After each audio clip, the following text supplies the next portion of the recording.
era argentino, este hombre falleció ya. eh, Hizo toda la academia estudió en Estados Unidos o en Arizona, ingeniero mecánico, después hizo otro estudio en Florida y trabajó para NASA haciendo investigaciones en gran altitud con el U-2, con el tipo, un avión de tipo planeador, ¿no? Que en realidad no es un planeador propulsado, en realidad no es del todo un planeador, pero sí tiene mucha envergadura en la altura midiendo cuestiones hacia arriba. Así que esa fue el único, lo más próximo que tuvimos los argentinos respecto a un astronauta. Del punto de vista argentino, bueno, hasta acá alguna pregunta, algún comentario que quiera aportar, se escucha comentarios, sin ningún problema. Es un resumen, chicos, es un pantallazo rápido de cómo evolucionan las cosas. Los argentinos estamos desde hace muchos años en la parte espacial. Justamente de chico yo viví, no esto, pues todavía era muy niño, ¿no? Pero sí me acuerdo claramente de ver pasar por Chavical en Córdoba y decir, ahí está el avance de lanzamientos del Rigel, del Castor y otros cohetes que hicieron, que no existía la CONAE. La CONAE es muy posterior a todo esto. Originalmente todo dependía de la Fuerza Aérea Argentina, ¿sí? Y era el Instituto de Investigaciones Aeronáuticas y Espaciales. Así se llamaba, donde inició todo aquí en Argentina. El inicio del año 61, febrero del 61, yo tenía unos pocos meses, era un niñito, un bebé, y arrancaron con este cohete de combustible sólido de esta altura, ¿sí?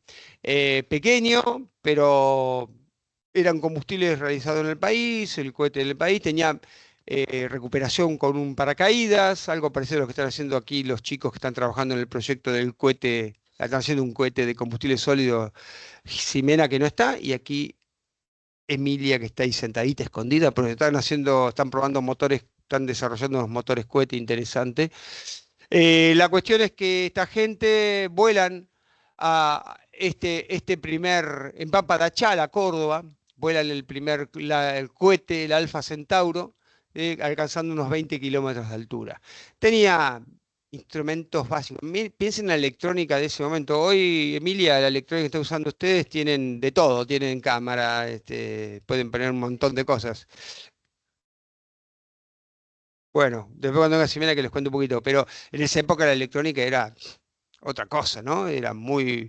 Muchos equipos estaban a válvula, no había estado sólido, ¿sí? Había estado sólido, pero muy limitado.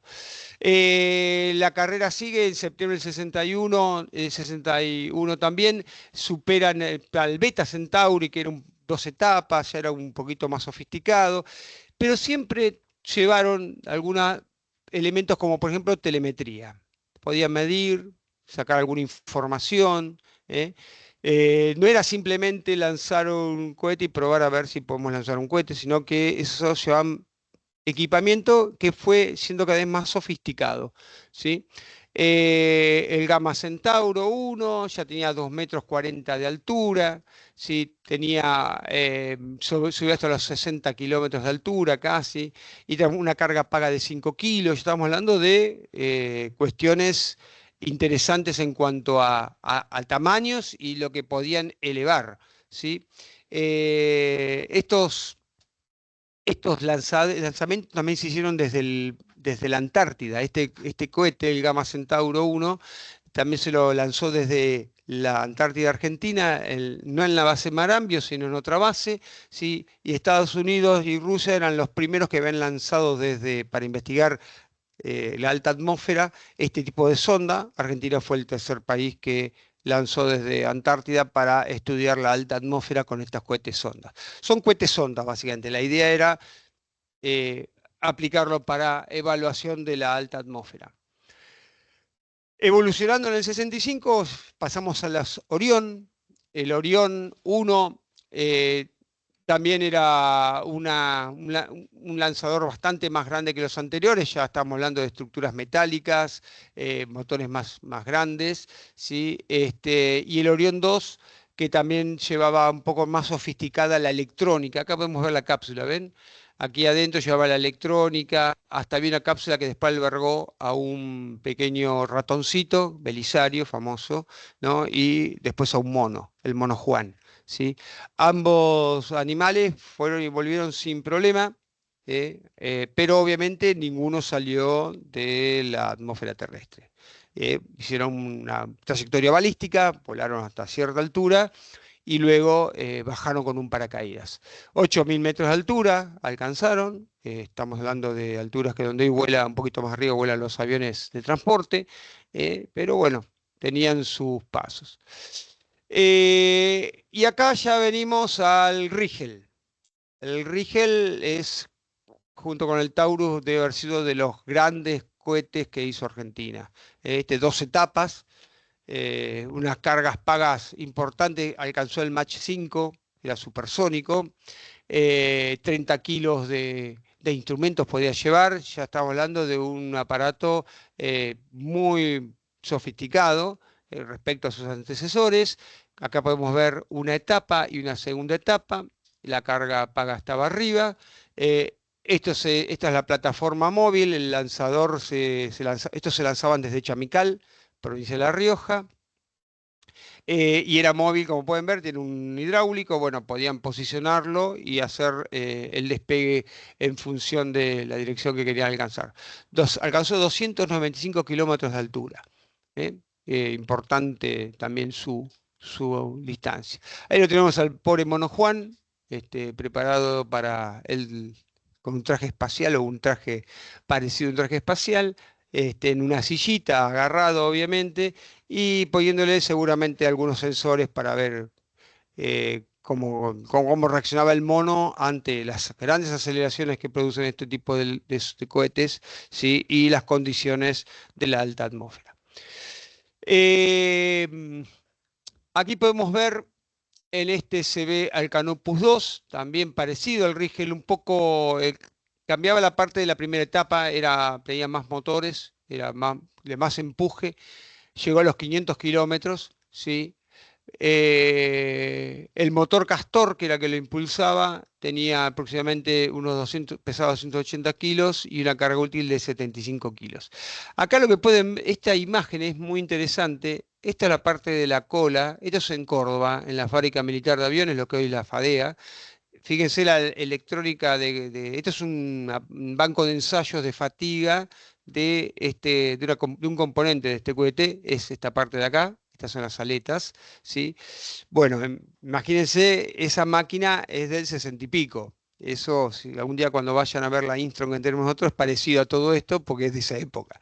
¿Sí? Era todo valvular. Pero bueno, Argentina estaba muy avanzado en esa época respecto al resto de los países sudamericanos. Eh, bueno, de ahí se pasó a otro lanzador también importante, ese fue el Tauru. Importante, me refiero porque era muy grande ya este lanzador, pero no funcionó muy bien, hasta el 81 se hicieron las pruebas, pero no alcanzó el éxito que originalmente habían predicho. Pero fíjense, la configuración es muy parecida al Rigel, muy parecida al otro que vimos antes, 2 etapas, ¿sí? Y todo de combustible sólido. Acá no había combustible líquido. Todavía Argentina no tenía desarrollado para la aplicación espacial un motor de combustible sólido. En nuestro departamento tenemos el primer motor de combustible líquido que se hizo aquí en Argentina. Es un motor de 1.000 kilos de empuje, ¿sí? Es totalmente fabricado acá en el departamento. Está en el aula de posgrado de la facultad del Departamento de Aeroespacial. Eso lo hizo el ingeniero Ringeni, padre, porque está el hijo que trabaja con nosotros, allá por la década del 70. Pero 70 y pico, 75, 72, no recuerdo exactamente. La cuestión que todo lo que había desarrollo espacial argentino hasta ese momento era todos motores de combustible sólido.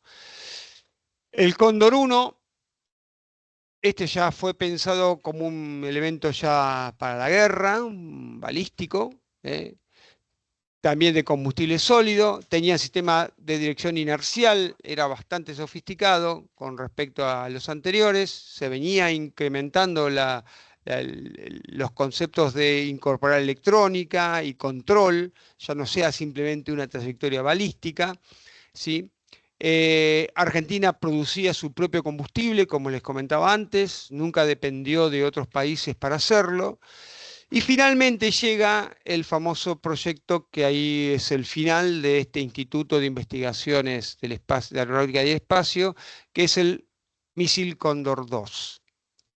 ¿Alguien conoció la historia o escuchó hablar del Cóndor 2? El Cóndor 2 se estaba desarrollando allí por los 90 en Córdoba, en Falda del Carmen, donde hoy está la CONAE, ¿sí? Habían puesto ahí toda la fábrica del combustible, de estos motores, combustible sólido, eran alemanas las máquinas de producción de combustible. Cuando cambia el gobierno de Alfonsín al gobierno de Menem, el gobierno de Menem cancela totalmente el proyecto porque, según decían los norteamericanos, Estados Unidos, y como él era afín con Estados Unidos, era un misil que estaba bancado por países extranjeros enemigos de Estados Unidos. ¿Qué hay de cierto de todo eso? Realmente no lo sé. La cuestión que el proyecto, que era un misil muy interesante, el Cóndor 2, que tenía computadoras ya, que podían, tres computadoras que podían interactuar entre ellas, tenían cambio de dirección, control de dirección en vuelo, era algo complejo, ¿sí? Dos etapas. Em, Fue cancelado y al cancelarse se terminaron los proyectos espaciales de lanzadores de combustibles sólidos de la Argentina. Eso llevó a que desapareciera este instituto, la Fuerza Aérea dejó de manejar este tipo de cosas y pasó todo a ser bueno, un impasse y aparece la CONAE. Se funda la CONAE, la Comisión Nacional de Actividades Espaciales de la Argentina, y ahí empiezan otro tipo de proyectos, ¿sí? Esos tipos de proyectos que vamos a ver en las próximas clases son desde los primeros satélites SAC, SAC-B, SAC-C, SAC-D, que son satélites de investigación. Argentina se fue de la línea de los misiles y de los elementos para la guerra, y la línea del tronador, que son lanzadores para poner cargas útiles como satélites de pequeño tamaño en órbita, ¿sí? Se llama constelación de satélites. El objetivo cambió totalmente. Es civil, y la CONAE no produce ningún tipo de elementos para la parte armamentista. Las Fuerzas Armadas tienen lo que era antiguamente el CITEF, ahora no me acuerdo cómo se llama el nombre, pero ellos sí tienen una división que trabajan con la parte más de lo que es elementos para la guerra, misiles y demás, ¿sí? De combustible sólido.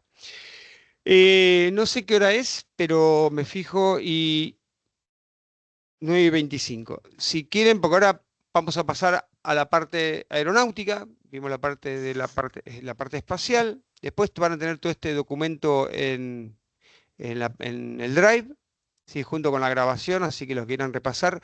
Y si ya tienen la listita o alguno no se anotó en la lista que está pasando, si ya la tienen completa, pásenmela, désenla a las chicas y salgamos son y 25, más o menos hasta menos 25 arranco, hacemos la segunda etapa de la clase y terminamos. ¿Eh? Así que si quieren salir un ratito, tomar un café, ir al baño, aprovechenlo.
Así que vamos a volver a dar la lista para que se anoten.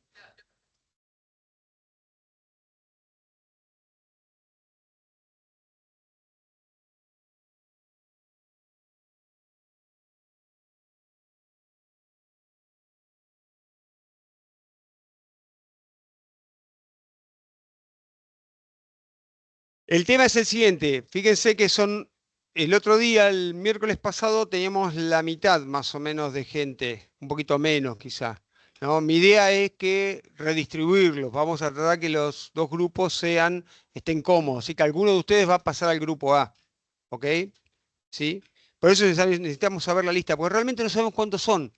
En el Zoom aparecen casi 400 personas y no hay 400 personas, ni sumadas las que hay ahí. ¿Cuántos hay ahí?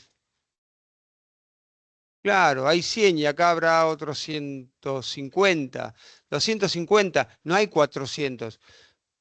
Es algo, ¿se anotaron muchos? Sí, pero ¿están? No. Indudablemente acá hay mucho menos gente cursando la materia.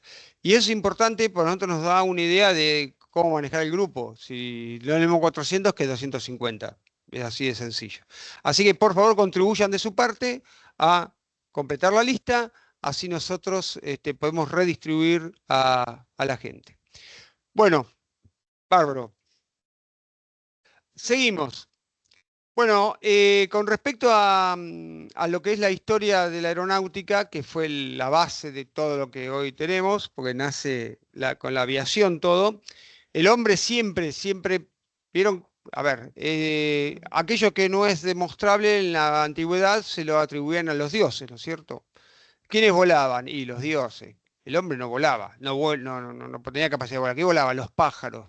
Bueno, los dioses sí podían volar. Entonces siempre dijeron, podemos ver el mundo desde otro punto de vista que no sea desde el nivel bidimensional casi que tenemos los humanos, sí, subiendo desde una montaña, pero no podemos volar. Algún día me gustaría volar. Y yo creo que ese es el objetivo de la gente que realmente le interesó ver el mundo desde otro punto de vista. Y así nace una de las historias, en realidad obviamente no fue real, es algo ficticio, que es el caso de Dédalo y Dédalo, básicamente, ¿no? E Ícaro, que son de la mitología griega, el libro de la Metamorfosis, sí, que fueron atrapados en una isla por el rey Midas y ellos no podían salir de esa isla, estaban atrapados y se les ocurrió pegarse plumas de aves en los pies y en los brazos a través de usar cera y qué sé yo. La cuestión que ellos se pueden elevar desde esa isla y escapan del rey este Midas que lo tiene atrapado. ¿Qué sucede? Les gusta volar, se arriman demasiado al sol, miren la idea loca, la cuestión que se les derrite, la cera que pegaba las plumas, se le caen las plumas y se caen. Eso fue obviamente, como les dije, algo ficticio, es una mitología, ¿sí? Sin embargo, nosotros en la fábrica militar, la FADEA, la actual fábrica de aviones de Argentina, tenemos a Ícaro como símbolo con sus alas pegadas con plumas. Si alguno pasó por la avenida de la Fuerza Aérea en Córdoba, rumbo de Córdoba hacia Carlos Paz, está la entrada a FADEA y ahí lo tenemos a Ícaro. Es un símbolo, ¿sí?, del vuelo del humano. Obviamente el humano no puede volar de esta manera, está claro. No tenemos la potencia y somos demasiado pesados. El que realmente hizo avances importantes con el concepto del vuelo fue Da Vinci, Leonardo da Vinci, allí por el 1452 al 1519. Esto para mí es uno de los genios que tuvo el mundo, ¿no? Porque no solamente fue ingeniero, fue pintor, escultor, científico, médico, era de todo. Da Vinci era de todo. Obviamente estaba bancado por una de las familias más importantes de su época, si no, no hubiera podido hacer todo lo que hizo, lo hubieran matado antes, creo. Arquitecto y demás. Imaginen que este estudió la anatomía humana, disecaba cuerpos, no muertos. Eso era visto como algo terrible. Del punto de vista de la ingeniería, era y yo se los dije hoy, eran gente muy de ver las cosas cómo funcionaban, eran muy observadores de la naturaleza y de todo. Y él justamente observaba a los pájaros. Y ahí le surge la máquina, una de sus máquinas voladoras, y pensó, ¿cómo vuela un pájaro? Y pensó en esto. El pájaro se mantiene en el aire y avanza hacia él haciendo este fluido más denso por donde pasa el fluido, que por donde no pasa. La densidad del fluido no cambia porque vos te muevas, a no ser que estés volando en condiciones supersónicas, donde ahí la densidad tiene otro comportamiento, pero en lo que es subsónico, ¿sí? El fluido no cambia de densidad, a no ser por la altura o por la temperatura. Obviamente no es lo mismo la densidad al nivel del mar que a 10.000 metros o en la altura de una montaña, ustedes lo conocen eso. Pero la idea de Da Vinci no estaba tan errada del punto de vista de cómo volaban. En realidad, ustedes saben que si me prende la luz y me hace una tisita, ¿hay una tiza por ahí? Sí, esas, sí, las primeras. Ustedes saben bien que en realidad lo que tenemos nosotros para que un perfil, un avión vuele o una máquina vuele, necesitamos tener algún tipo de cuerpo de una forma determinada, en este caso un perfil, ¿sí? Que puede tener diferentes formas, como por ejemplo ser curvo, cóncavo y convexo, o puede ser simétrico, etcétera. Si lo tenemos embestidos con una corriente, con la corriente de aire, ¿sí? El aire que viene avanzando hacia el perfil, un viento relativo, ¿sí? Genera sobre el perfil un cambio de dirección del aire, ¿no? Que se llaman las líneas de corriente, donde a medida que me alejo del perfil se ve menos perturbada y lejos del perfil la velocidad es la misma que tendría, ¿sí? Aguas arriba o aguas abajo. Como la cantidad de masa de aire que hay acá tiene que ser la misma que hay acá, no se pierde nada en el camino, no hay pérdida de masa, ¿sí? Hay conservación de la masa, ¿sí? Para que un paquete de fluido, un elementito del fluido que va acá o que esté acá, se encuentre en este lugar para que sea constante todo esto, tiene que haber algo que cambie y es la velocidad. La velocidad con la que este paquetito de fluido o este paquetito de fluido se mueve alrededor de este cuerpo es diferente, siendo por el extra 2, que es la parte superior del perfil, que sobre el intra 2. Ese cambio se da por ver, ¿se acuerdan de Bernoulli? Lo han visto en la física en la secundaria. Bueno, han escuchado hablar del principio de Bernoulli, la teoría de Bernoulli. Como aquí arriba hay más velocidad, el fluido se tiene que acelerar y acá el fluido va más lento, ¿sí? Para poder llegar juntos acá atrás y mantener también la masa, ¿sí? Vamos a poner acá arriba bajas velocidades, perdón, altas velocidades y acá arriba, acá abajo, bajas velocidades, una V larga y una V chica. Bernoulli dice que justamente las presiones son a la inversa de la velocidad, básicamente, ¿no? Si tenemos una baja velocidad, las presiones son altas, y si tenemos una alta velocidad, las presiones en el extra 2 son bajas. Como hay diferencia de presiones, y esto es un cuerpo que tiene un área transversal, el área transversal es esto, la distancia que es la cuerda, ¿sí? La distancia entre el borde de ataque y el borde de fuga, multiplicado por la profundidad. Eh, es básicamente, depende del plan talar, pues si es rectangular, es la cuerda por la semienvergadura. Eso me da un área. La presión es una fuerza sobre el área, ¿no es cierto? El área transversal. ¿Ok? Si yo tengo un diferencial de presión, una diferencia de presiones, presión en el extra 2, ¿sí? En el intra 2 respecto a la del extra 2, este diferencial de presión, si hago a la fuerza, la multiplico, hago el delta de presiones por el área transversal, lo que estoy obteniendo es una fuerza. Una fuerza resultante que es una fuerza sustentadora hacia arriba, que lo que hace que esto vuele. La densidad, ¿sí? Obviamente va a depender esa fuerza de la densidad pero depende fundamentalmente del área transversal y esta diferencia de presiones que tiene incorporada la densidad ahí adentro. ¿Ok? Así vuela un perfil, y no es porque cambie la densidad como decía Da Vinci, pero no estaba tan lejos. ¿Eh? Lo que él decía, lo que él pensaría, lo que tendría que haber pensado es que, o sea, haberse dado cuenta de que esto es un cambio de velocidades lo que tiene y no un cambio de densidades. ¿Sí? No es que el aire se ponga más denso o menos denso.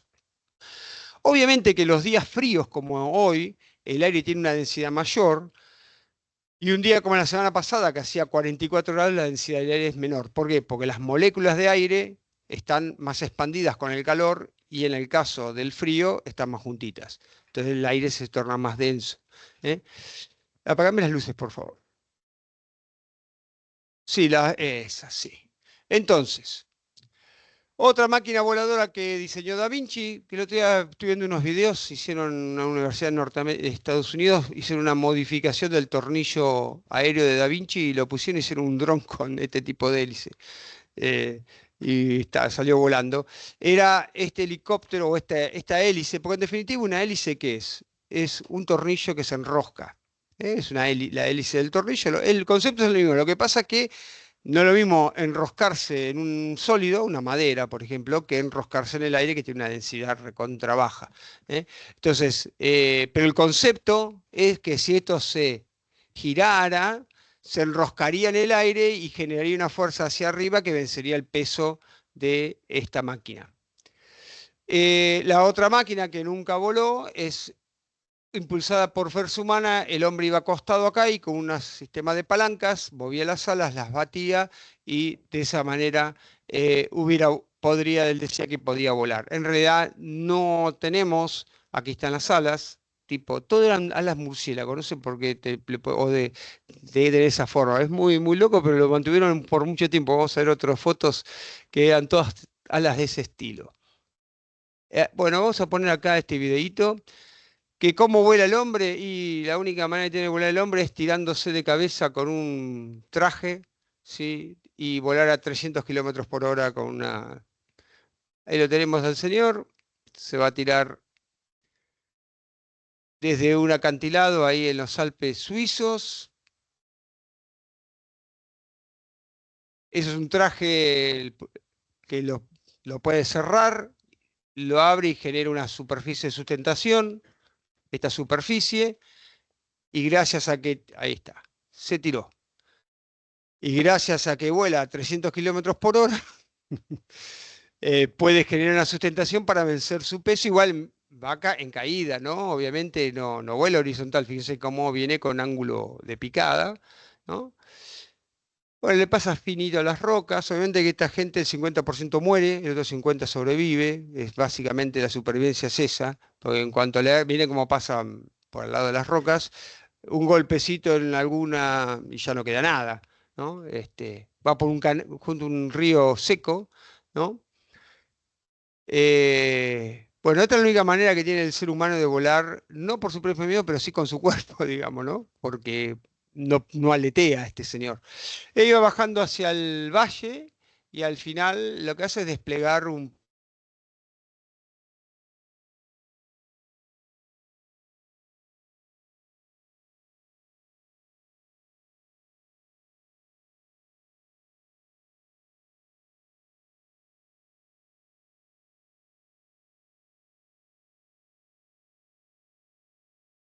Empieza a aumentar, aumentar, aumentar, baja la velocidad relativa, aumenta la sustentación, llega un momento en que, vamos a ver en la aerodinámica, entra en la pérdida, a una velocidad en que ya el cuerpo ese no puede seguir sustentando.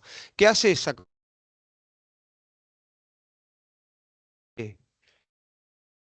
Complejo el tema. Pero bueno, no sé por qué no cambia. Tócame la pantalla, a ver, Cata. O se acabó la pila de esto.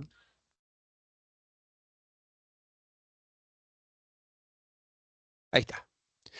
Bueno, otro de los inventos de Da Vinci fue el paracaídas, que básicamente es un elemento que lo que hace es generar una fuerza que es que va en contraposición con la masa por aceleración del cuerpo que está cayendo, ¿sí? Obviamente que esta fuerza lo que está haciendo es minimizar la velocidad de caída, ¿sí? Porque tendría que tener un elemento que soplara de acá abajo, ¿sí? Para que estos dos cuerpos, estas dos fuerzas se balancearan y estaría estable. O algo que sople más fuerte para que con esta área me genere una fuerza que supere este y ahí subiría. En estas condiciones, como está cayendo, lo que hace el paracaídas es generar un drag, una resistencia, que hace que la velocidad de descenso sea más baja. Lo probó un señor por allá en Croacia en 1551 a 1617, Bernardo Verancio, Fausto Verancio, perdón, y se tiró y bueno, y sufrió algunas quebraduras, pero bueno, probó que podía frenar un poco. ¿Alguno de chicos se ha querido tirar con un paraguas? ¿Hicieron esa locura alguna vez? Bueno, yo sí la hice y quedé. Bueno, no lo frenás ni loco, pesás mucha superficie, viendo que son las paracaídas, necesitan un área muy grande, ¿sí? Para poder frenar la velocidad de caída, ¿eh? Bien. Avanzado un poquito más, pero no tan lejos de esa fecha, ¿sí? Aparecen los globos aerostáticos, ¿sí? Que son básicamente, necesitan tener una densidad diferente a la del medio ambiente a través de inyectar acá, por ejemplo, aire caliente, o bien tener un gas como el helio o el hidrógeno en el caso de máquinas más peligrosas, con densidad diferente a la del medio que lo rodea. Por lo tanto, esto se genera una fuerza de ascenso, ¿sí? Que vence al peso de la canasta. Obviamente, acá se necesita un volumen muy grande de gas caliente o de helio o de algún gas liviano, para que uno pueda ascender, ¿sí? Con un globo aerostático. Los hermanos Montgolfier, allá por Francia, lo que hicieron fue básicamente prender un fueguito y vieron que embolsando ese aire caliente que subía del fuego, el globo se elevaba. Dijeron, pucha, esto es una herramienta importante para presentárselo al rey, ¿sí? Y así fue que nace los primeros globos aerostáticos, como un elemento, ¿sí? Que podía ser utilizado inicialmente como algo novedoso, pero fundamentalmente ¿para qué? Para la guerra, ¿sí? Como todo lo que inventa el humano. Básicamente, todo este principio de cambios de densidades y demás se basa ni más ni menos que en el principio de Arquímedes, ¿sí? Que ustedes ya lo han estudiado en física, donde dice que un cuerpo total o parcialmente sumergido en un líquido, ¿sí? Bueno, un fluido en reposo recibe un empuje de abajo hacia arriba igual al peso del líquido o del volumen del fluido que desaloja, ¿sí?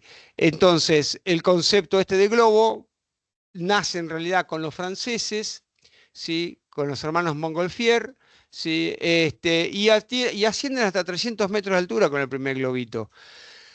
Dijeron, bárbaro, se lo presentamos al rey en 1783.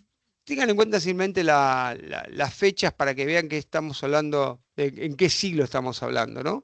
Es muy anterior a los Wright, obviamente, ¿sí? Pero ya ahí el hombre se empezaba a elevar con máquinas más livianas, se llaman las más livianas que el aire. Se lo presentan al rey, el rey lo ve interesante, dice, pero ¿sobrevivirá un humano ahí arriba? Bueno, con que y bueno, mandemos dos gallinas, un pato y un lechón para arriba, a ver qué pasa. Si ellos bajan vivos, listo, sirve, el humano puede ir. Y lo que hicieron realmente fue un experimento, lo subieron, un globo cautivo, es decir, con una soga, lo subieron a los animales, lo bajaron, habían sobrevivido y después ahí recién volaron y cruzaron París. El marqués de Arles y uno de los hermanos Montgolfier cruzaron el río Sena y demostraron que el hombre podía volar, obviamente, sujeto a las condiciones del viento donde viniera, porque esto no tenía control de ningún tipo. O sea, el viento iba para allá y vamos para allá. Y si va para otro lado, íbamos para el otro lado. No hay manera de controlar. Y el tema era bajar. Bajar como bajaba, simplemente se iba enfriando el aire que tenían ahí adentro y se igualaban las densidades, la máquina caía. Bien, hoy son mucho más sofisticados los globos aerostáticos. Yo no tuve oportunidad de volar en ninguno, pero bueno, tienen quemadores que van regulando la temperatura del gas del aire que entre y demás y se mantienen flotando. Esta es una máquina increíble, desarrollada también en Francia por dos franceses contemporáneos de los Montgolfier, o sea, fíjense, 1783-1784, y lo presentaron en la Academia Francesa de Ciencias. Es lo que hoy sería un helicóptero contrarrotativo coaxial. El concepto es el mismo. ¿Qué tenía? Bueno, un elemento que vemos acá es un arco, que lo que hace es, al deformarse, absorbe energía potencial, energía elástica, ¿sí? Eh, Esta soguita se enroscaba sobre este eje y había un eje coaxial que al accionar, al descargar la energía acumulada acá, hacían que este rotor de aquí arriba girara en esta dirección y este girara en la otra dirección.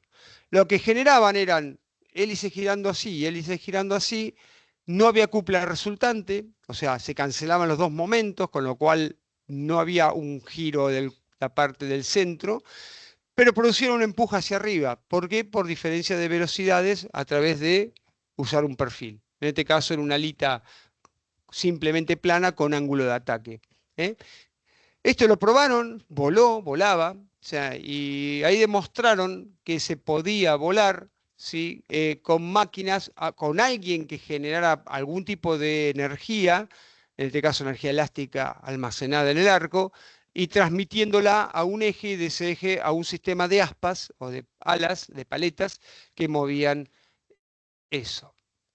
Eh, ahí, ahí está. Sea este concepto. Hoy tenemos helicópteros como el que está volando o estuvo volando hasta hace poco en Marte, ahora ya no está volando más. Se rompieron las palas. Ven acá hay una, otra de acá. Es un helicóptero coaxial, se llama, contrarrotativo. ¿Eh? O este de la Sikorsky, que es un contrarrotativo, tiene un rotor arriba, un rotor abajo, con una hélice de empuje. Este es el helicóptero más rápido que hoy existe andando, ¿no? Eh, Eso evita que exista un rotor de cola como en los clásicos helicópteros que ustedes, o los que normalmente uno ve, ¿no? Hay un rotor principal en el helicóptero y por allá en la cola tiene otro rotor que está perpendicular a ese rotor principal. Eso para cancelar esfuerzos, momentos. Vamos a ver un poquitito ese tema. ¿Tenemos el borrador por ahí? A ver, ahí. Gracias, Cata. Si me prendés la luz.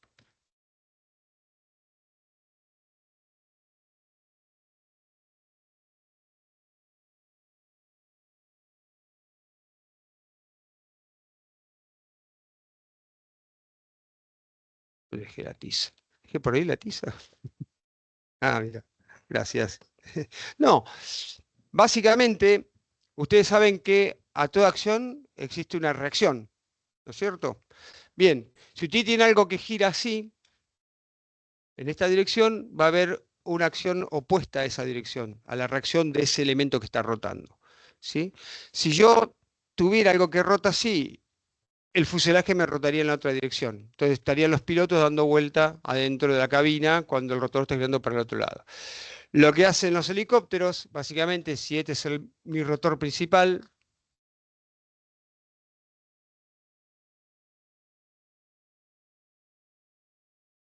y gira en una dirección determinada, supongamos esa, es poner aquí atrás un rotor de cola. Como esto gira así, existe una reacción en esta dirección. Como existe una reacción en esa dirección, este cuerpo empezaría a girar en esa dirección. Yo necesito generar una fuerza que salga del pizarrón, haría así, para que compense este par. Entonces el helicóptero de esa manera compensa el desequilibrio que me genera el hecho de hacer rotar un rotor. En un coaxial, como el que mostré recién, este gira acá, este gira para acá, son de dirección opuesta, de igual intensidad, ¿sí? Pues giran la misma RPM, el mismo diámetro, el misma masa y demás. El resultante es nulo, la suma, porque son dos cosas contrapuestas, ¿sí?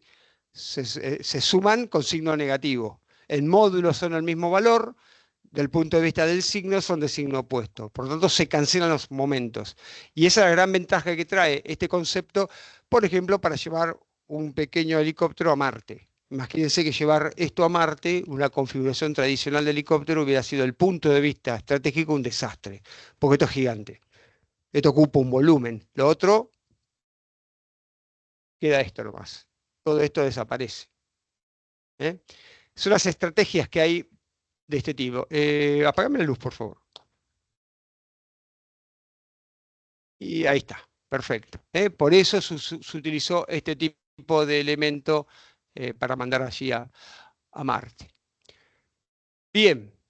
Este señor Cayley es considerado, es un inglés. También miren las fechas nuevamente, estamos muy cerquita, 1809, la otra 1780 y pico, están todos más o menos contemporáneos.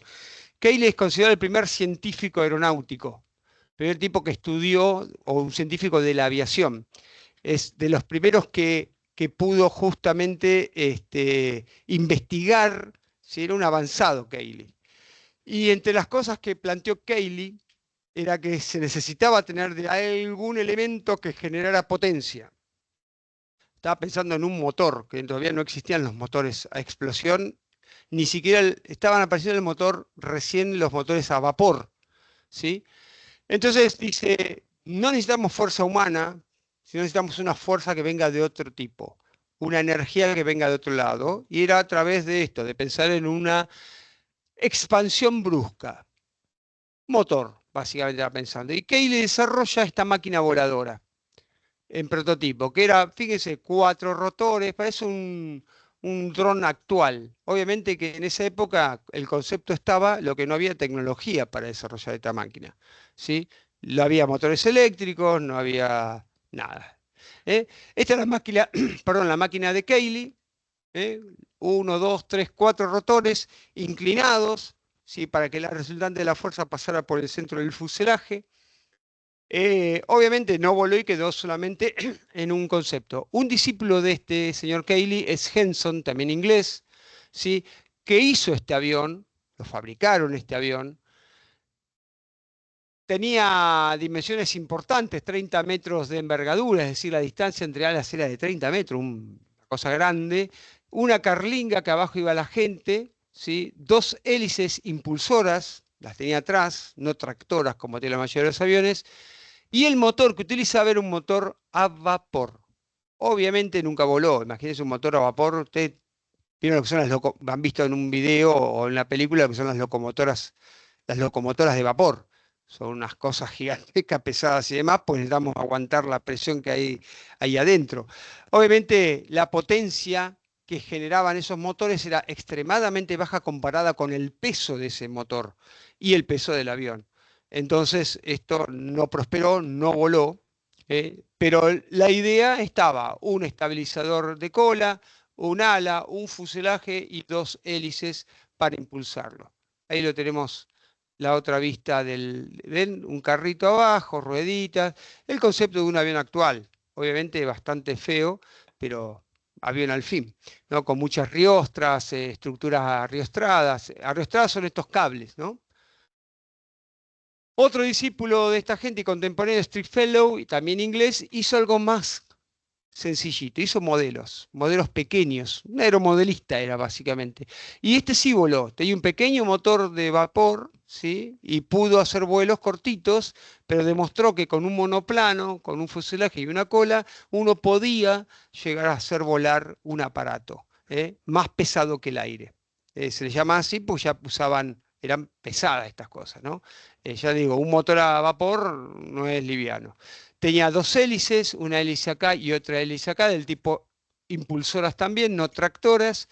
Eso se llama configuración pusher en la actualidad. Pusher es porque empuja la hélice, mientras que las tractoras son las que están adelante, que es las convencional, traccionan, tiran del avión. ¿Ok? 4 kilos de peso y demás. Bien. No muy lejos de esa fecha, en 1859, aparecen los primeros dirigibles. Ahí a algunos se le ocurre usar la idea de los señores de los Montgolfier, pero en vez de llenarlo de aire caliente, lo llenaban de hidrógeno.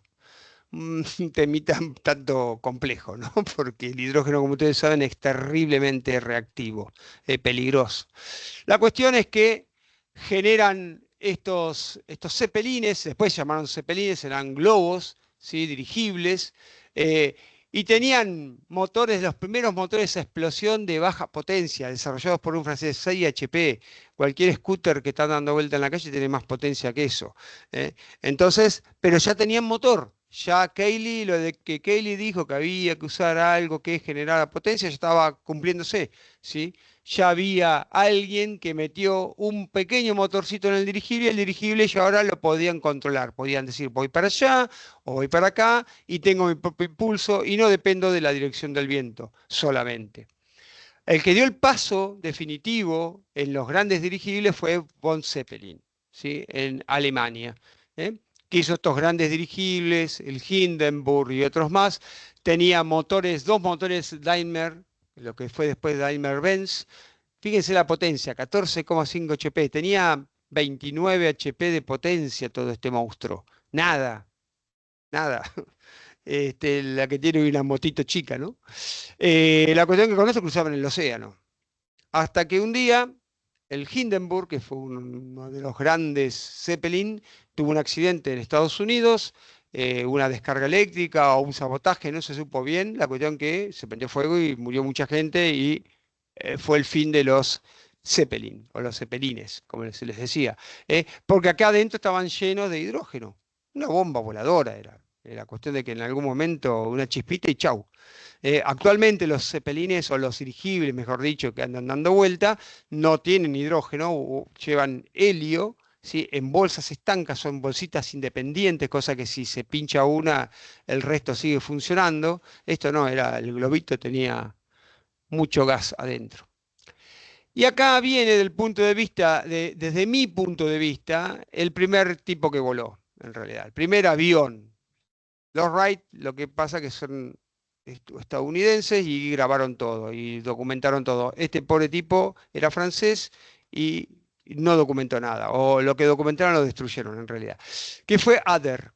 Ader fue un ingeniero francés que se le ocurrió hacer un avión nuevamente con hélices que empujaban, pusher, dos hélices, un fuselaje, un motor a explosión. Acá no se ve bien, después lo van a ver en las Filipinas cuando lo vean en su casa. Esto es lo único que quedó de el avión de Ader, que está en un museo francés, pues todos sus documentos fueron destruidos. ¿Sí? O casualidad.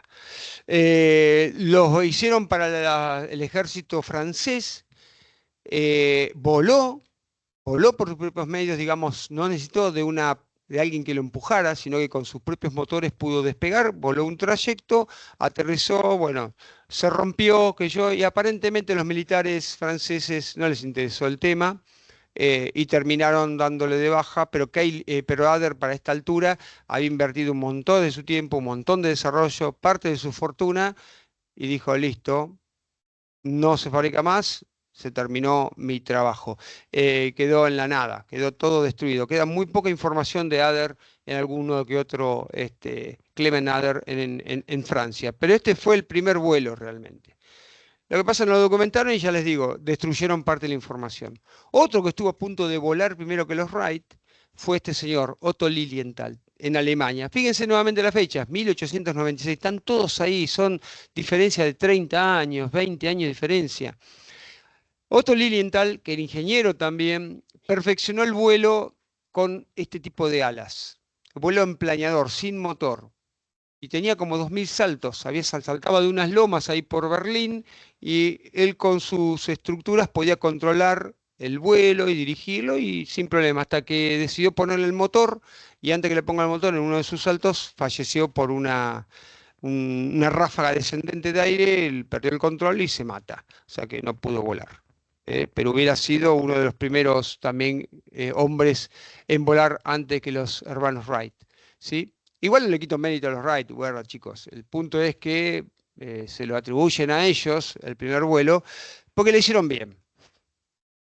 Primero eran tipos muy capos, los Wright, una visión bárbara. Eran mecánicos, bicicleteros, tenían su propio túnel de viento, experimentaban, probaban, consultaban y grabaron todo lo que hicieron, absolutamente todo. Lo documentaron en forma fílmica y lo documentaron con fotografías, con lo cual nadie puede decir que ellos no volaron. Obviamente que todo no fue desarrollo de ellos, tuvieron apoyo de un francés, ¿sí? Janut de apellido, porque ellos no daban pie con bola con el tema de la condición de cabeceo del avión, de cómo controlar la estabilidad en cabeceo del avión. Y este Janut, nacionalizado norteamericano, les dijo, la solución es poner adelante una superficie móvil que permitiera controlar la actitud, el cabeceo del avión.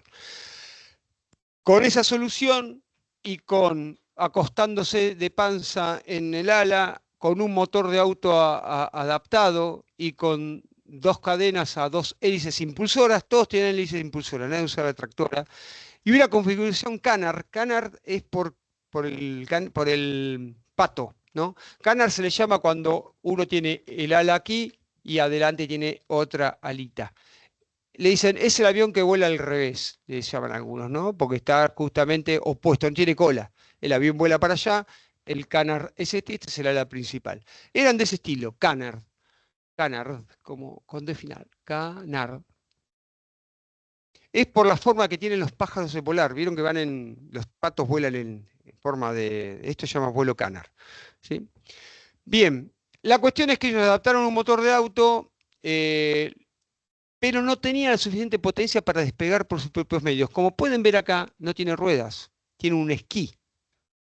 ¿Qué hacían los Wright? Ponían el aparato este en un riel, en el otro extremo ponían un gran contrapeso de 700 kilos, una soga larga que enganchaba al planeador, y lo que hacían era liberar la carga. Le metía un chiquetazo y salía como tiró el avión, y ahí sí con sus motores y ese impulso inicial que le daba esa catapulta básicamente, podían volar.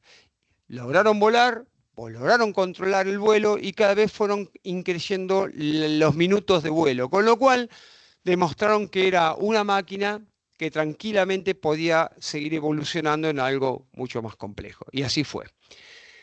Le evolucionaron en esto. El J2 que mencioné hoy con motores a explosión, ya empezaron a utilizarlo en la guerra, obviamente se utilizó en la guerra. Otros que estuvieron ahí junto con los Wright fue un tal Blériot, que era francés, que también estuvo muy cerca de volar antes que los Wright, y los brasileros hablan de Santos Dumont, que también era un francés nacionalizado brasilero o de padres franceses que nacido en Brasil él, que también hizo máquinas de este estilo en Brasil con cañas de bambú como estructura, y también ahí estaban en discusión si no era él uno de los primeros que había volado. La cuestión es que el que hace realmente de la aeronáutica algo de lo que es hoy la aviación es primero Taylorcraft o Taylor Aircraft, ¿sí? Y la Piper. Son las dos firmas, las primeras firmas que hicieron los primeros aviones que formaron miles de pilotos en el mundo y que dieron lugar a que hoy existan las líneas aéreas, porque de aquí en más salieron el resto de las fábricas. Para que se den una idea, ¿no? El primer diseño de Taylor, que lo diseñó un ingeniero, un señor que era Yamanou, ¿sí? Para Taylorcraft, era un avión que tenía un motorcito de 37 HP. Era este motor que está acá. Luego Taylorcraft le vende la patente a Piper, y Piper ya se lanza como Piper y desarrolla 19.000 aviones entre el año 37 y el año 47. Muchos de los aeroclubes, en el que estoy yo particularmente, el Aeroclub de La Plata, tiene dos Piper PA-11 del año 47. ¿Sí? Aviones muy, muy desarrollados en el mundo y que llevaron como es, a todo lo que es la aviación civil y a la formación de pilotos. Del lado nuestro, en nuestro país, lo que es la fábrica militar de aviones, la FADEA, nace muy allá a principios antes de mediados del siglo XX, particularmente en el año 27, gracias a la visión que tuvieron los gobernantes de ese momento del país, y de un señor que fue el primer ingeniero aeronáutico de la Argentina. En el mundo ya había un auge total de la aviación, ¿no? Y acá Jorge Newbery, por ejemplo, trajo la aviación a la Argentina, las carreras de aviones, el globo aerostático, había mucha difusión de la actividad aquí y en el mundo. Y por otro lado, las autoridades argentinas sí, veían a esto como el avance, como el futuro. Recuerden que Argentina siempre miró mucho a Europa. O sea, nuestra escuela es europea, no es una escuela anglosajona, la escuela esta de ingeniería, ¿sí? Somos más de esa línea, ¿sí? Y siempre, porque siempre miramos para ese lado, no miramos para Estados Unidos o Inglaterra, ¿sí?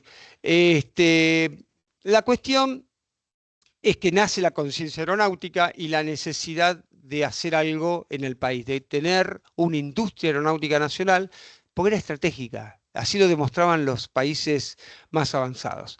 Este señor, Francisco de Arteaga, ¿sí? Que es el primer ingeniero aeronáutico argentino, es más, el 21 de septiembre es el Día del Ingeniero Aeronáutico y por tanto del Ingeniero Aeroespacial, ¿sí? Porque es en conmemoración de este señor aquí en Argentina. Este señor se forma en Francia. Se va en el año 1916, se va a Francia a una escuela de las más importantes de desarrollo y construcción de aviones, lo manda el Estado argentino, ¿sí? No va por su propio medio. El Estado argentino dice, che, vos te vas a Francia, te me formás allá, aprendés todo lo que pedís y después te venís. Se va a Francia, se recibe de ingeniero allí, de la Escuela Superior de Aeronáutica y Construcciones Mecánicas de París, ¿sí? Que es la primera aeronáutica que desarrolla en el mundo en 1910, y luego obtiene el título de ingeniero en construcciones aeronáuticas, ingeniero aeronáutico y mecánicas. Y después se queda trabajando un tiempo existe en el laboratorio Eiffel de aerodinámica ahí en Francia. Posteriormente se viene a la Argentina, lo traen para establecer nuestra fábrica de aviones, ¿sí? Entonces, al volver para acá, en ese periodo aparece lo que se llama en el ejército argentino, lo que se llamó el servicio aeronáutico del ejército. Todavía no había fuerza aérea. La primera fuerza argentina que tuvo aviación fue el ejército, no existía la fuerza aérea, era la marina y el ejército. Y el ejército tenía su división, aviación. Después surge la fuerza aérea. Esto comandado por dos personas que para mí son increíblemente tipos de una avanzada para la época. Uno fue Mosconi, el coronel Mosconi, que es el que desarrolló el polo petroquímico acá de La Plata, llamado General Mosconi. El petróleo es gracias a Mosconi, ¿sí? Un visionario. Y este señor que fue el doctor Marcelo T. de Alvear, que era el presidente de la Argentina de ese momento. Ellos impulsaron la aeronáutica y la generación de una fábrica en Argentina. ¿Dónde la instalaron? En Córdoba. ¿Por qué? Porque era estratégico. Córdoba se llama meridional, es una provincia que está en el centro del país, lejos de la frontera. Imagínense que Argentina tenía conflicto con Brasil, tenía conflicto con Chile. Está en un lugar estratégico. Si vos la pones en una frontera, la tenés muy a tiro. En cambio, si querían atacar una fábrica estratégica como es la de aviones, tenías que meterte muy adentro del territorio. Fundan ahí, ponen la piedra fundamental en Córdoba, donde dice, colocamos hoy la piedra de este nido de pájaros de paz y concordia. Macana, ni pan ni concordia, sino ser aviones de guerra. Nada de eso. En realidad después fueron aviones de guerra lo que hicieron. La cuestión es que se crea la fábrica de aviones en el año 1927. ¿Eh?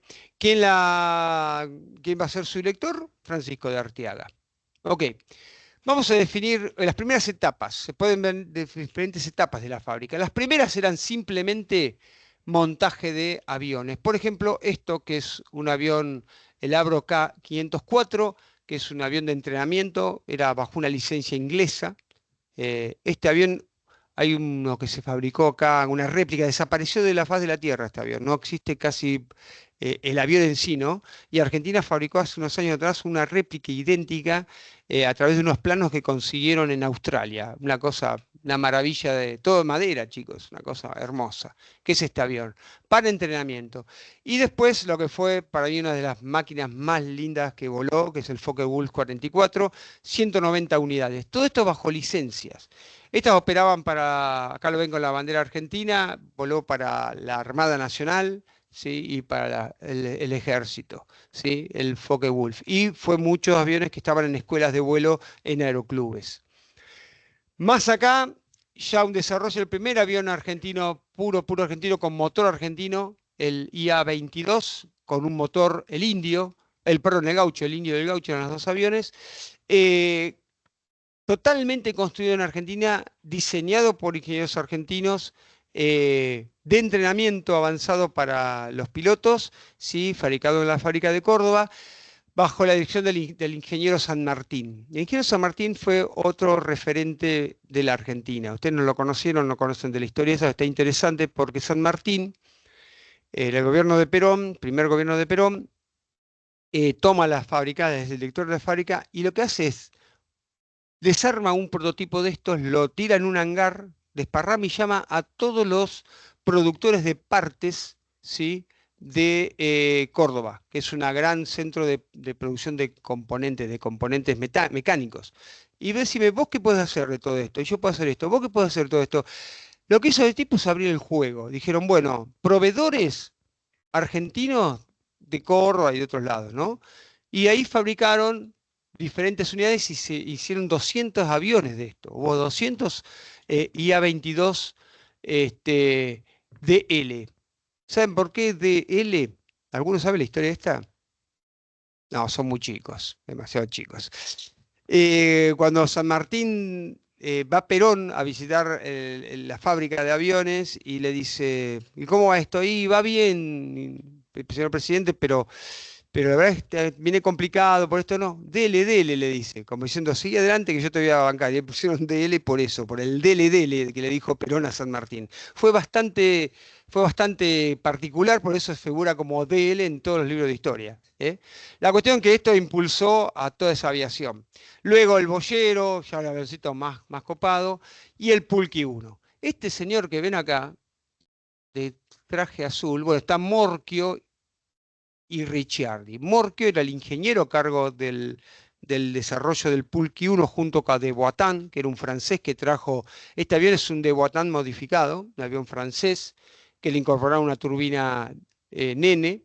Y este señor Morchio, perdón, Ricciardi, que está acá vestidito de azul, fue profesor mío.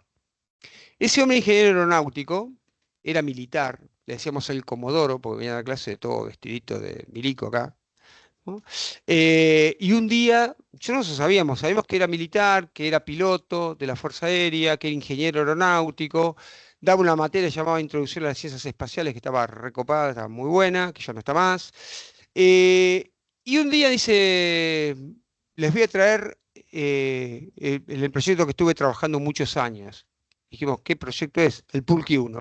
Nos caímos todos de espaldas, nadie sabía que estaba en el Pulqui 1.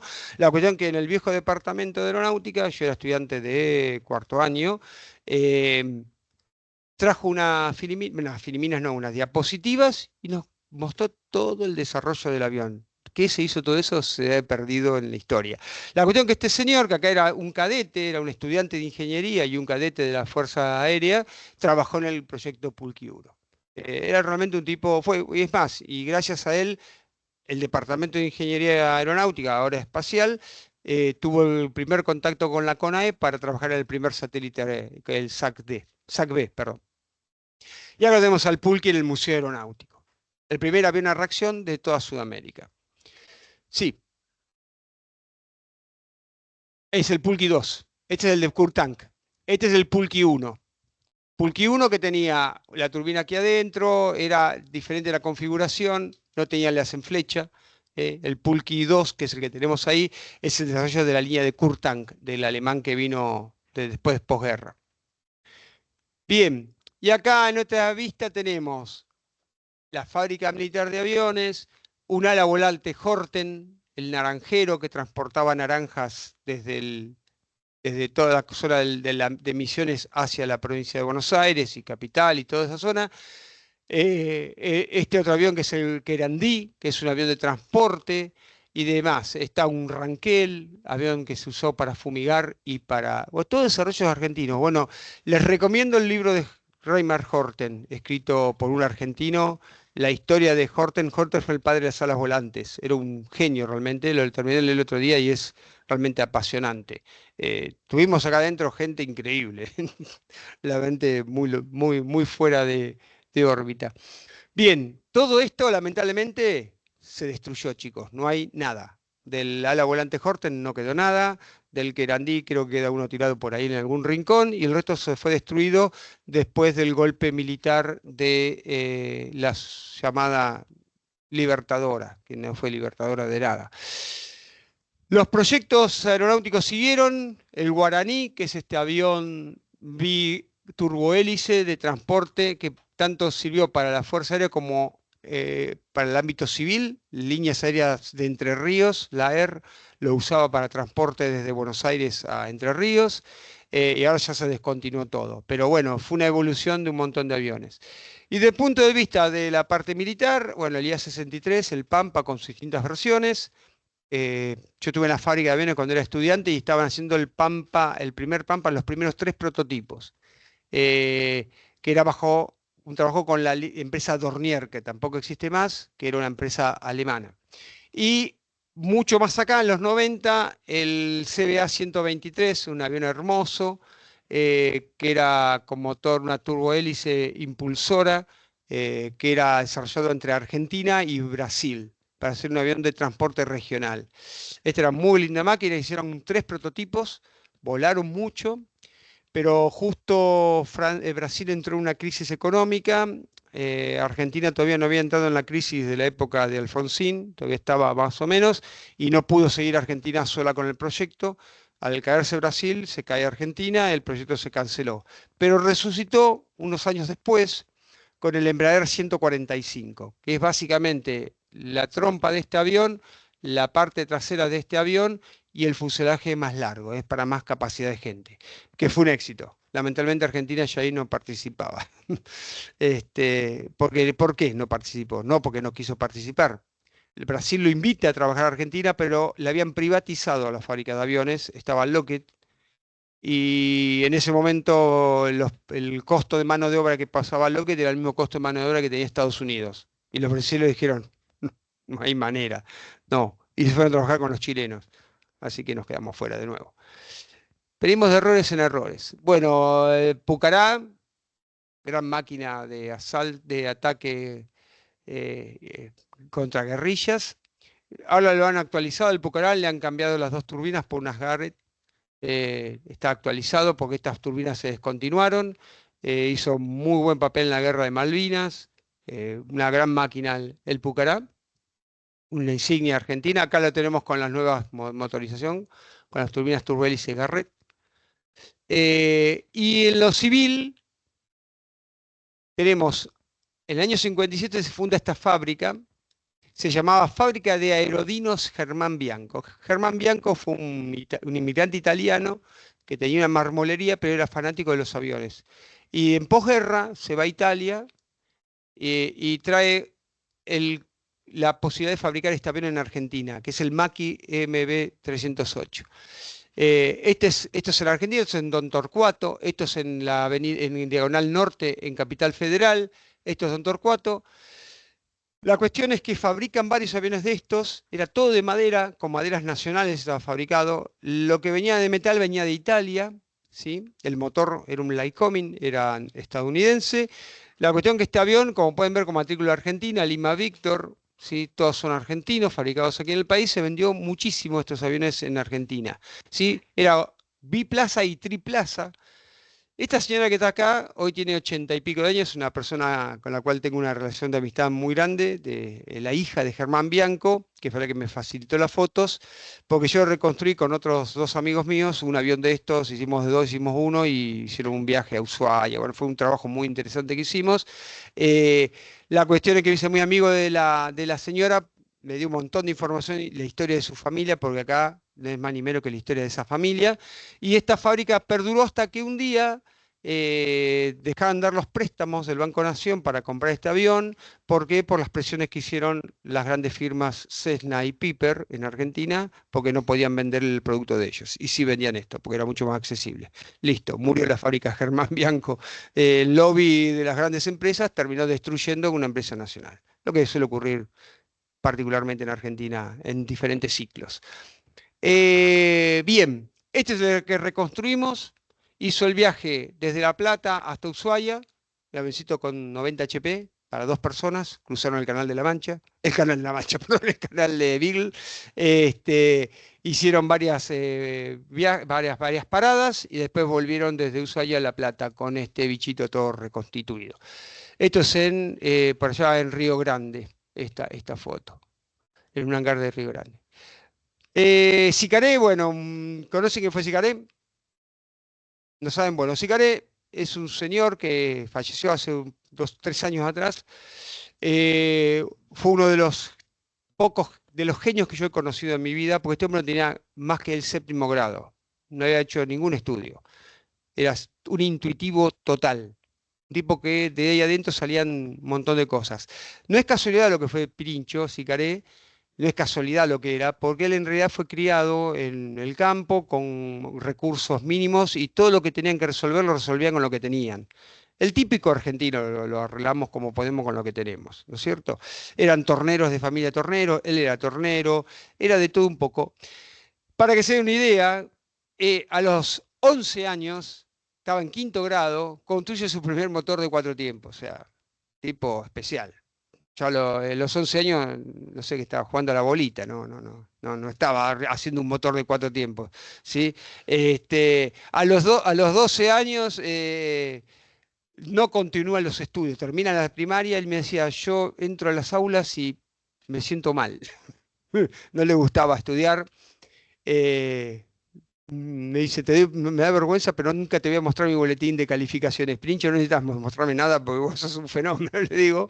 A los 15 años convierte una moto, hace un motor, perdón, de 500 centímetros cúbicos para una moto, después la vende porque en realidad lo que quería era hacer un helicóptero. Él no quería construir otras máquinas. Los helicópteros, un día vio pasar, estaba en el campo trabajando y vio pasar una máquina que no era un avión. Y cuando vio que era un helicóptero. Entonces un vecino que tenía en el campo, un hombre que recibía una revista llamada Mecánica Popular, en inglés la tenía, él obviamente no sabía inglés, y aparece en la tapa de la revista un helicóptero. Era el de Sikorsky, el primer helicóptero Sikorsky. Y ahí empezó a tomar dimensiones y en función de la cabeza del tipo sacaba las dimensiones que tenía el avión y empezó a tirar números y hizo un helicóptero, que es este, que es el que les mostré. Pero como el helicóptero no podía levantar porque su motor era muy pequeño, era un motor de pequeña potencia, hizo el motor. Un motor de 4 tiempos de 4 cilindros de 60 HP, que está en el museo de él en Saladillo. Él nace en Saladillo, en Polvaredas en realidad, que está cerquita es en el partido de Saladillo, provincia de Buenos Aires, y como no tenía ni idea de los efectos giroscópicos, ni la fuerza de Coriolis, ni nada, dije, ¿cómo hago para que este helicóptero vaya para adelante, para atrás, para el costado? Inclinaba la torre esta. Esta torre que ven acá, el motor estaba acá abajo, la transmisión, esta torre se podía mover para el costado y para adelante y para atrás, a través de unos comandos. Y lo que hacía era balear básicamente el punto de empuje. El centro de gravedad quedaba acá, cuando cambiaba el centro de empuje, producía que él haga esto el helicóptero o que vaya para atrás. En realidad no vuelan así los helicópteros, no tienen ese sistema los helicópteros, tienen un sistema que se llama plato oscilante, es diferente. La cuestión que él, con sus pocos conocimientos, no era piloto de helicóptero, obviamente. Acá está volando y no era piloto. O sea, un personaje realmente. Tuve la gran. Si hay algo que me pasó en la vida interesante es haber trabajado con él y haberlo conocido. Realmente eh, es un tipo que uno se podría quedar horas y horas y horas charlando y desarrollando cosas con él. Un fenómeno, una máquina de generar ideas. Pirincho, este es el primer helicóptero que fabrica. Después interviene, hace muchas cosas más entre medio hasta que llega este producto, que es el primer entrenador de vuelo, más llamado simulador de vuelo, pues un entrenador, que es un helicóptero monoplaza cautivo. Esta plataforma se puede mover en todo el piso, se puede subir, puede girar y podés formar un piloto de helicópteros en las primeras 10 horas de vuelo con este aparato. ¿Por qué? Porque te da toda la seguridad del mundo. La versión moderna de este entrenador, ¿sí? Parte del control se fabrica acá con gente de la facultad, la parte que simula las fallas del helicóptero. Vos estás volando y de golpe el instructor te corta el encendido del motor o te genera un fallo y vos tenés que ver cómo resuelve. Y el instructor está viendo en una tablet lo que estás haciendo. Y los parámetros del motor y demás. Una maravilla. Este ganó el premio en Suiza, en Ginebra, al mejor premio en aeronáutica en el año 1999. Sí, sacó la medalla de oro, Pirincho, en esto. Y ahí saltó a nivel mundial. Sicaret trascendió las fronteras de la Argentina lejos. Es uno de los tipos reconocidos total. Sikorsky, Igor Sikorsky, el fundador de la fábrica Sikorsky de helicóptero, lo contactó, se lo llevó a Estados Unidos, se lo llevó a la fábrica y le dijo, usted se queda a trabajar con nosotros. Dice, no, yo quiero volver a hacer Ledillo y quiero hacer mis propios helicópteros. Un capo, un capo. Nació el 25 de mayo, más patriota que Pirincho creo que poca gente. Así que un fenómeno. Siguió su desarrollo, bueno, yo trabajé en varias cosas con ellos desde la facultad. Este es el Sicaré 12 a turbina y con motor a explosión. Ahí estoy yo en alguno de los viajes que hice. Y el Sicaré 14, que es el helicóptero que hicimos escala el departamento, nuestra facultad y el departamento, trabajamos mucho en este helicóptero, en toda la parte estructural y lo que es la parte de las palas del rotor. Es el helicóptero a turbina, hecho junto con el Ejército Argentino, Sicaré y la Facultad de Ingeniería. Trabajamos durante 3 años a pleno. Voló a ver, 2000, en el 2006. En 2008 estaba ya volando el prototipo. O sea, para que se den una idea de lo vertiginoso que fue la cosa. El prototipo. 2009 hizo el vuelo inaugural en Campo de Mayo. Y después, las cosas de la política argentina, la plata que iba a estar destinada a fabricar esto en serie en la fábrica de aviones, la FADEA, se destinó a comprar helicópteros estadounidenses. Nada, cosas que ocurren. Otra vez cortamos el desarrollo nacional. Bien, Sicaret 6 evoluciona en esto. El Sicaret 6 evoluciona en esta maravilla de la aviación, que es el Sicaret 7. Acá es el acrobático era monoplaza acrobático, se vendieron muchísimos a Australia, se exporta a Australia en forma de kit, ya vamos a ver lo que es un kit, para el arrío de ganado y demás cosas, y si no, para uso personal. Es un helicóptero de uso personal. Este helicóptero se exporta a distintas partes del mundo. Y acá lo tenemos en Friedrichshafen, una de las ferias más grandes de aviación que tiene el mundo, en Alemania. Está en el stand de Friedrichshafen, junto con otras máquinas importantes, porque obtuvo el concepto de kit, de aeronave que se puede vender bajo kit, así que se manda este avioncito, este helicóptero se pone en unas cajas, en una caja básicamente, se sube un avión, a la bodega de un avión y se manda a cualquier parte del mundo, Australia, Europa, Estados Unidos o donde sea. ¿eh? En el 2014 empezamos a trabajar con el desarrollo del Sicario 8, que es este helicóptero, basado en toda la experiencia anterior, ¿sí? Y en el año 2016 se tiene ya en vuelo, este es un render, es una cosa totalmente de dibujo, era el conceptual, y acá lo tenemos ya uno, dos, había 3 máquinas volando de este tipo de helicóptero. Ella es una aeronave mucho más compleja que la otra. Toda la cabina esta es de carbono, en materiales compuestos. Tiene un motor de 140 HP, es para 2 personas. Y el avance importante es que se certificó, es el primer helicóptero certificado de la Argentina. Y no se certificó en Argentina, se certificó en Alemania, para que se den una idea, con todas las exigencias que tiene un organismo alemán de certificación. Paralelamente lo empezamos a certificar en Argentina y ante la ANAC, y le digo a la ANAC, ustedes ponen tantos palos en la rueda que vamos a certificar primero en Alemania antes que en Argentina. Y así fue. Esto obtuvo el certificado tipo alemán y en Argentina jamás lo pudo obtener.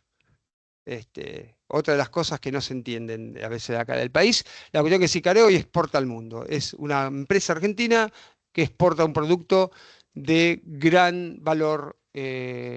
Acá hay un videíto, ¿me lo puedes poner? de gran valor. Ah, arrancó solo. Este es bueno, van a ver a Sicaré ahí, para los que no lo conocen. Bueno, esto tiene música, obviamente. Es muy rápido, vuela alrededor están los 100 millas por hora, más o menos. 160, 150 kilómetros por hora de velocidad de desplazamiento. Y la ventaja de un helicóptero de poder aterrizar en cualquier lado. Ese es Sicaré, se espera Pirincho. Por esto es una zona ahí de Saladillos, alrededores.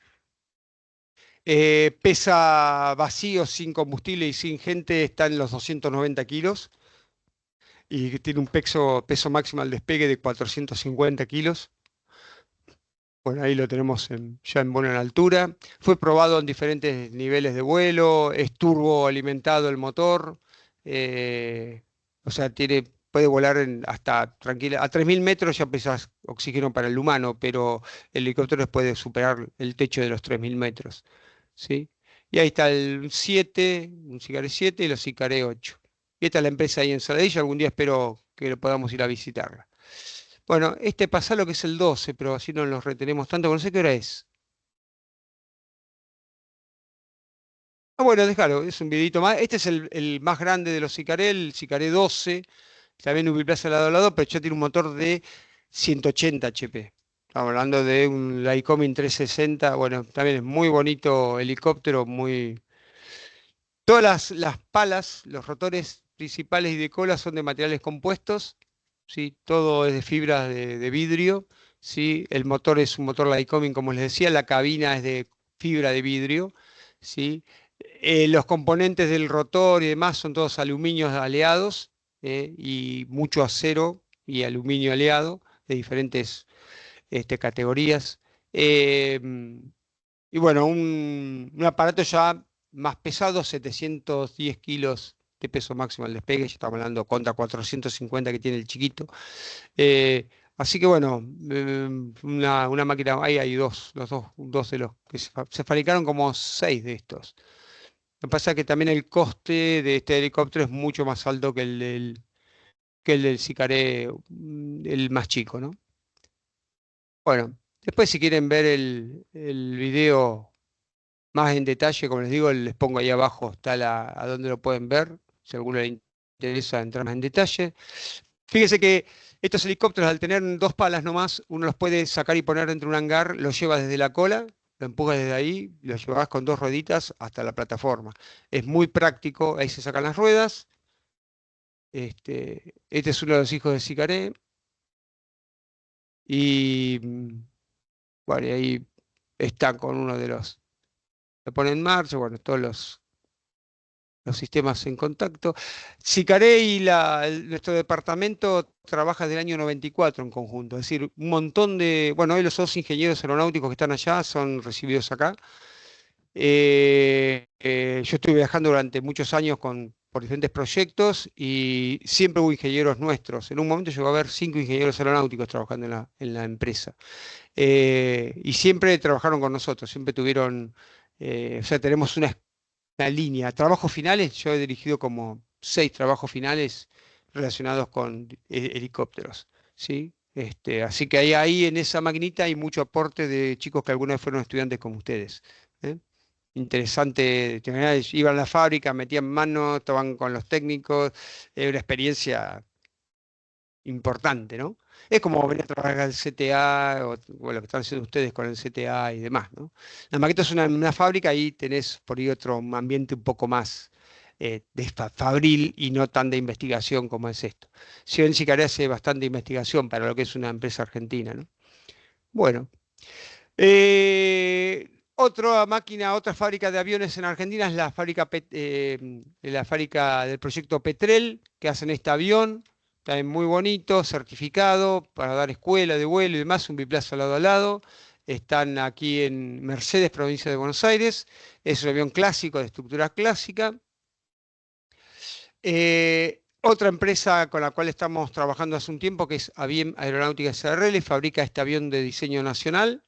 eh, que es con el que nos basamos, el avión AB100, que es con el que nos basamos para trabajar en el avión eléctrico que hicimos que voló el año pasado, que yo y Guillermo Garaventa fuimos los ingenieros a cargo del proyecto del avión eléctrico, así que trabajé mucho sobre este avión para convertirlo a eléctrico, que es este avión, nada más que con tren convencional. Este avión tiene un desarrollo por nosotros aquí en el CTA, de tanto la conversión, digamos, del avión de motor a explosión a un motor con baterías de litio y eléctrico totalmente.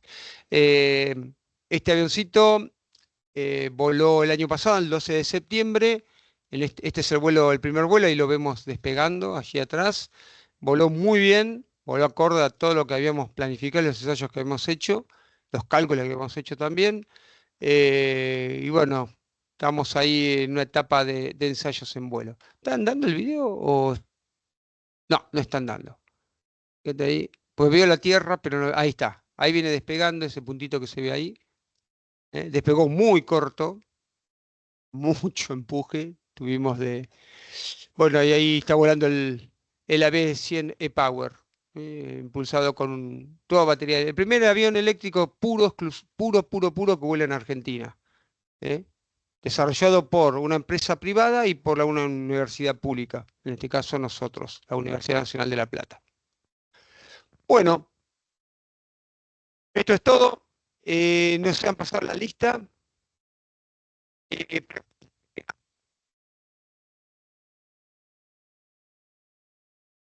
bueno, cualquier duda que tengan, quieran consultar y demás, nos avisan. ¿Eh?